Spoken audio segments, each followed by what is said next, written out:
J'ai une question pour Monsieur Badinter. Vous évoquez dans votre... je suis ici.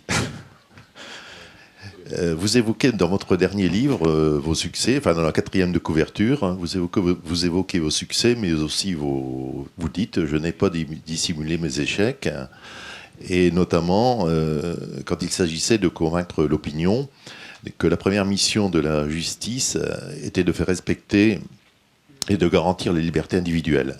Et vous stigmatisez je dirais, la définition qui consiste souvent à être le pompier de l'insécurité.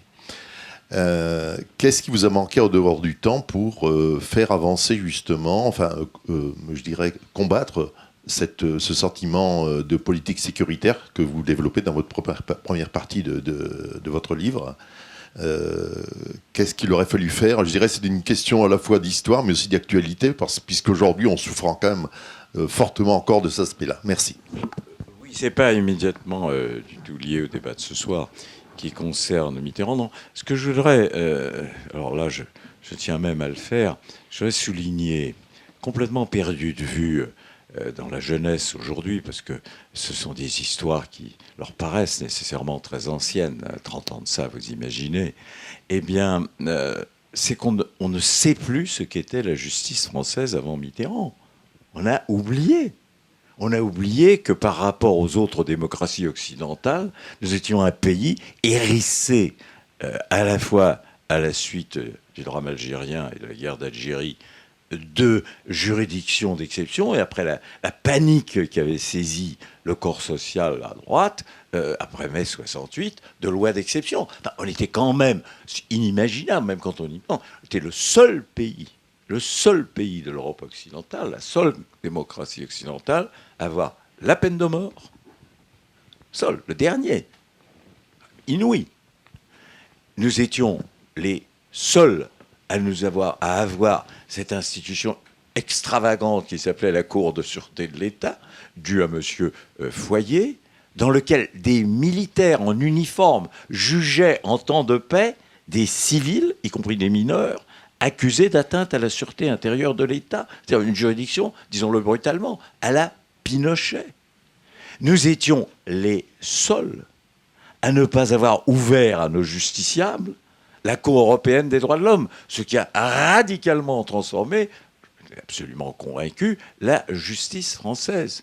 Nous punissions encore les relations consenties entre jeunes gens de 17 ans et homosexuels adultes et homosexuels de cet âge, de peine d'emprisonnement, qui heureusement n'était prononcée qu'avec sursis, mais c'était là. Et je pourrais continuer. Nous avions un retard dans ce domaine prodigieux. Et évidemment, l'engagement était, on va supprimer tout ça. Ce qui a été fait, et ce qui nous a valu une assez grande impopularité, dont, fort heureusement, j'étais le premier atteint, puisque moi, je n'avais pas une ambition de faire carrière politique. Donc ça n'avait pas en soi d'importance. J'avais toujours dit à François Mitterrand, vous savez, demain matin, vous me congédiez, je comprendrais ça très bien, ça n'a pas d'importance. Je retournerai dans mon cabinet d'avocat, j'y vivrai heureux, je retournerai à la faculté, j'y vivrai heureux. On peut vivre... Mais je ne dis pas non, verrons, mais enfin, il ajoutait toujours, faites attention, parce que tout de même, c'est quand même curieux comme vous y prenez mal, c'est fou ce que vous êtes impopulaire. Oui. Ah oui. Et puis il ajoutait malicieusement, et puis vous savez, c'est quand même étrange, X est encore venu me dire, Robert est très gentil, mais enfin tout de même, cette politique judiciaire, ça nous coûte très cher. Il faudrait quand même, c'est curieux comme vous y prenez, Robert. Donc, en réalité, il jubilait. Bon, et moi, je ne disais rien. Bon, très bien. Mais ça, c'était très mitterrandien aussi. Hein. Et voilà. Donc, c'est pour marquer simplement, puisque vous posez la question, je vais vous dire où je pense que quelles que soient les grandes avancées qu'on a faites à cette époque, on a, et ça c'est une critique que je porte à l'égard de ce que nous avons fait, et donc nécessairement aussi, c'est la seule, mais à l'égard de Mitterrand, on n'a jamais considéré, là, quand j'y étais, la question carcérale comme une priorité morale pour la gauche. Jamais. En me traînant à genoux chez Fabius, chez Mauroy. Fabius, à l'époque, il était secrétaire d'État au budget, et ensuite chez Mauroy, Premier ministre. J'obtenais une petite enveloppe, mais ce n'est pas une petite enveloppe qu'il aurait fallu. Je n'ai jamais pu, à cause de la visite de Giscard d'Estaing à la prison, vous vous souvenez, c'était un acte de courage, mais ça n'est pas très bien passé. Et par la suite, ça lui avait été reproché.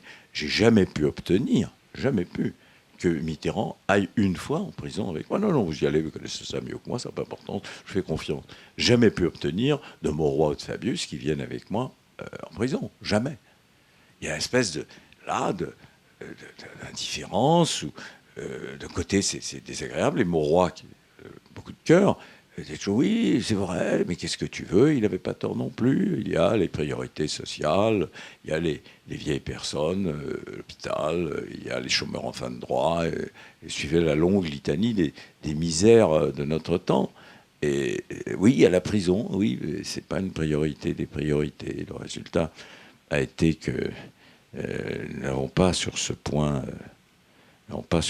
fait ce que je pense que nous aurions dû faire. Voilà, quelles que soient les multiplicités de mesures prises. Alors, Mitterrand, vous savez, avec lui, j'ai eu une chance. Il m'avait dit une fois pour toutes, écoutez, nous sommes d'accord, on en a assez souvent parlé. Alors, vous vous en occupez. S'il y a un problème, vous venez me voir. Si j'ai un problème, je vous le dis. Et le reste du temps, laissez-moi tranquille. J'ai assez d'ennuis comme ça, sans avoir encore cela. Et c'est ainsi que j'ai vécu heureux en tout cas, mettre à bord, avec de temps en temps le besoin de dire au président, il y a ceci, il y a cela. Mais dans l'ensemble, non, j'étais là, et ça allait très bien comme ça. Même anecdote, au troisième gouvernement, Jean-Louis avait oublié de me dire que je restais au gouvernement. Tellement ça ne souffrait pas de problème, parce que bon, je savais que j'étais là avec sa confiance. Donc tout ce qui a été fait là, ça a été fait en harmonie, en accord avec lui, sur le fait que ça ne correspondait pas à ce qu'est l'attente, à ce qu'était l'attente profonde des Français. Ça, j'en suis convaincu, et je m'en suis rendu compte tout de suite. D'ailleurs, une anecdote.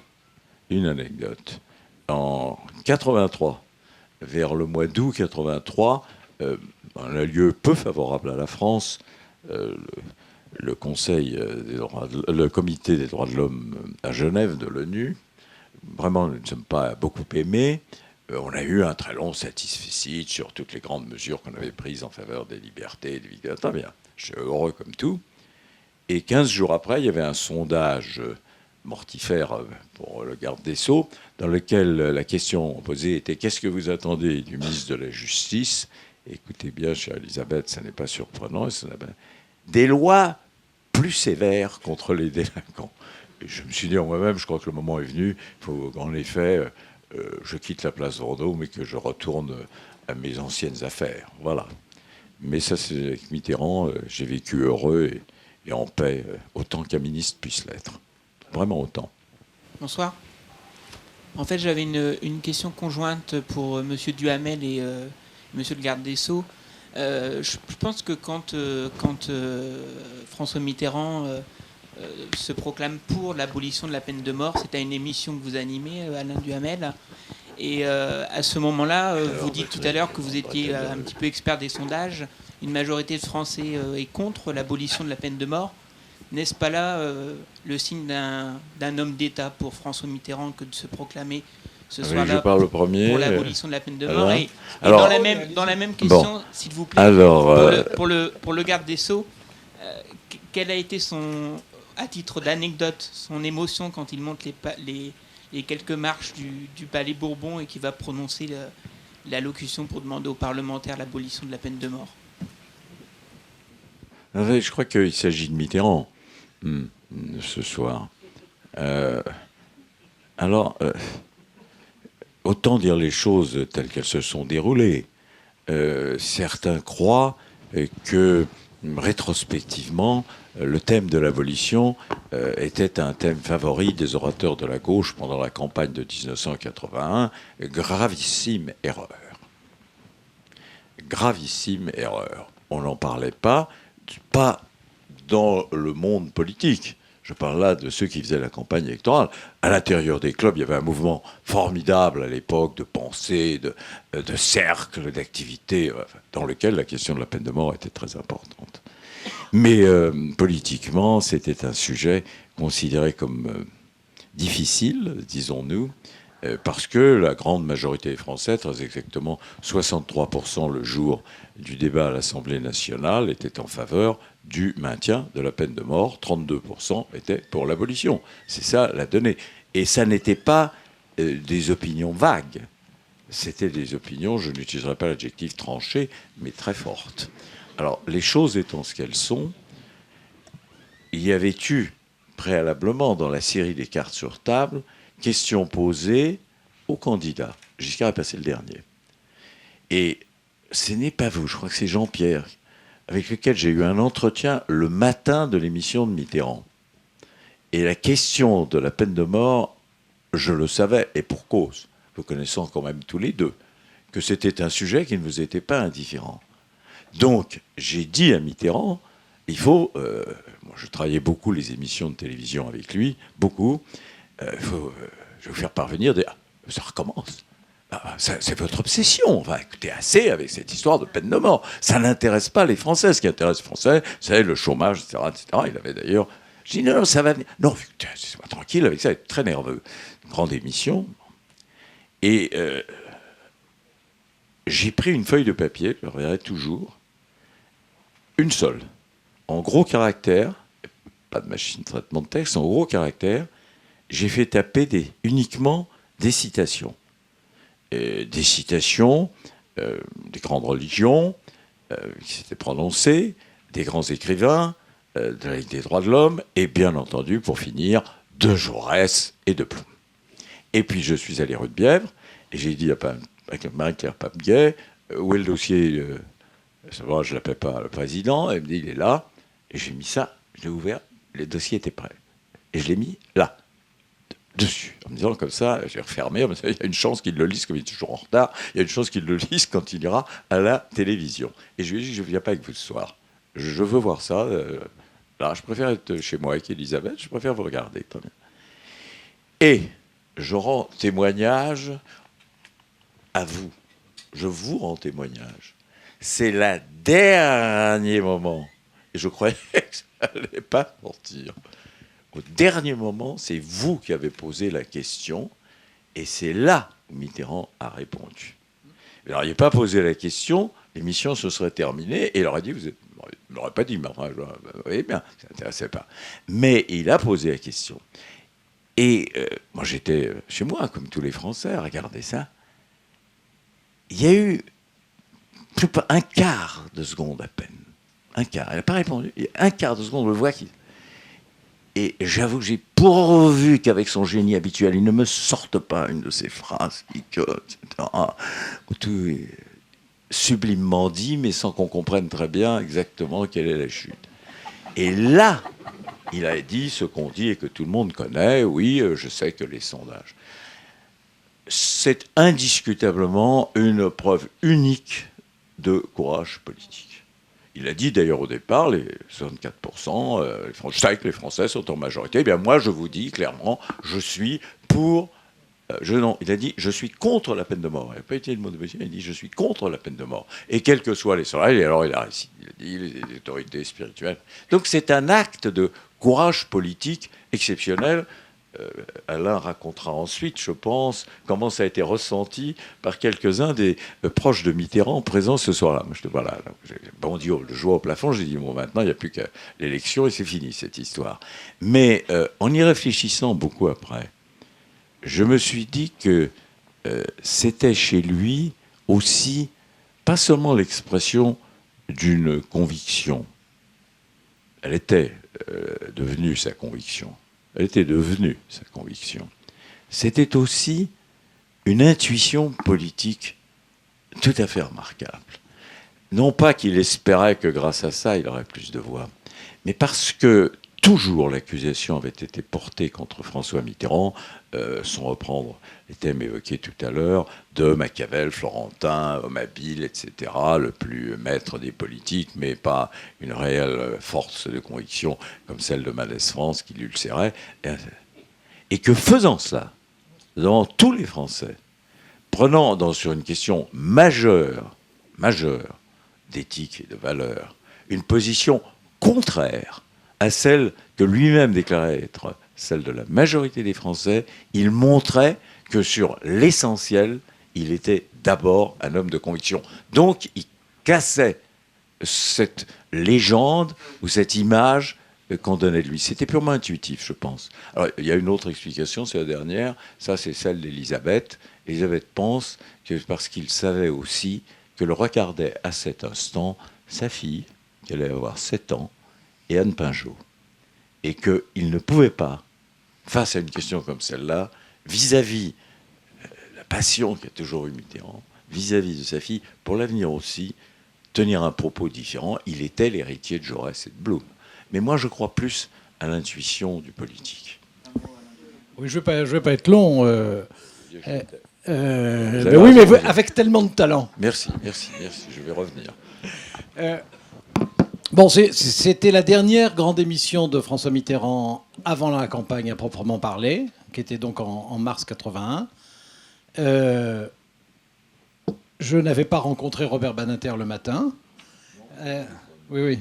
Non, c'est Jean-Pierre, oui. Moi, je ne l'avais pas rencontré, donc je ne savais pas ce que vous vous étiez dit à propos de la peine de mort. Avec Jean-Pierre, on était bien décidé à ce que la question soit posée, mais c'est vrai que comme plus les hommes politiques ont de talent, plus il arrive qu'ils s'expriment trop longuement sur certains sujets. On arrivait à la fin de l'émission sans avoir eu le temps d'aborder la question de la peine de mort.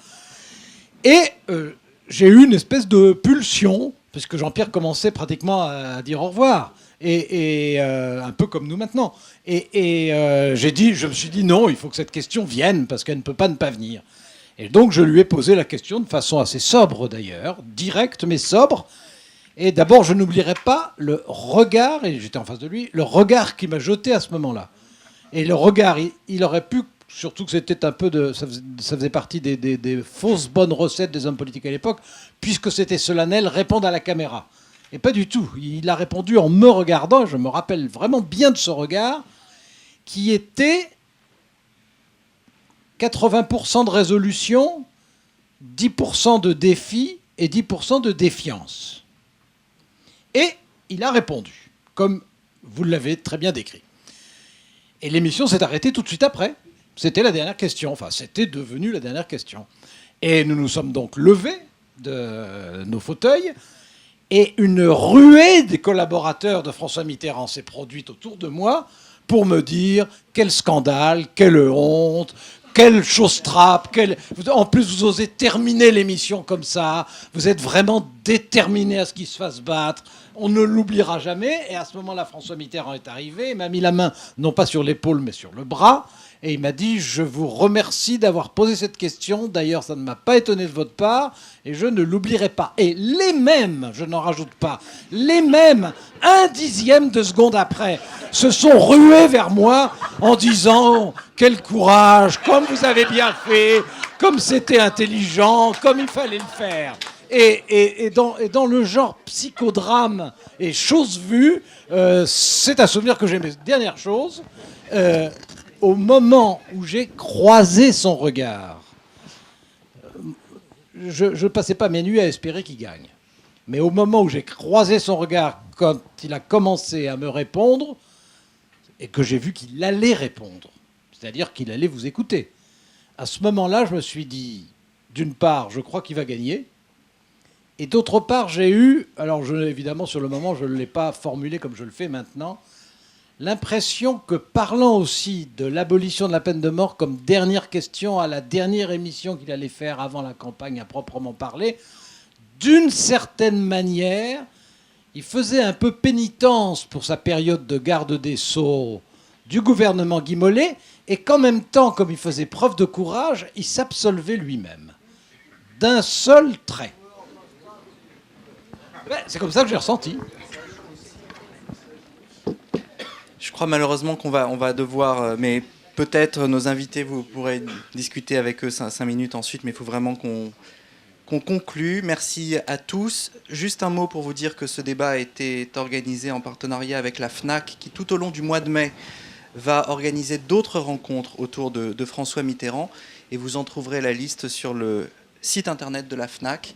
Voilà, bonsoir à tous et merci à nos invités et merci à vous.